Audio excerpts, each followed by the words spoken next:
إذا استيقظت في الليل وخشيت الويل ادعو الله عز وجل بهذه الكلمات وهذه الدعوات، الله سبحانه وتعالى يحقق لك الأمنيات والرغبات. أحبائي في الله، أيها الإخوة والأخوات، اسمعوا هذا الذكر العظيم الذي قاله النبي عليه الصلاة والسلام، الذي فيه تحقيق الأحلام. عن عبادة بن الصامت رضي الله عنه عن النبي صلى الله عليه وسلم قال: من تعار من الليل، تعار يعني استيقظ، والاستيقاظ كما جاء في موقع الإسلام سؤال وجواب، الاستيقاظ يعم من انتبه من تلقاء نفسه ومن أيقظه المنبه أو نحوه من الأصوات المحيطة به.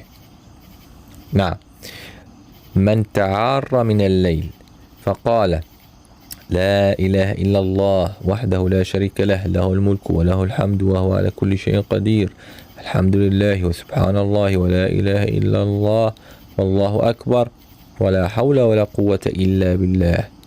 ثم قال: اللهم اغفر لي، أو دعا استجيب له، فإن توضأ وصلى قبلت صلاته. رواه البخاري. سبحان الله، يعني كثير منا يستيقظ في الليل يصيبه الأرق، القلق، تصبب منه العرق لكابوس، متضايق في النوم، في كذا.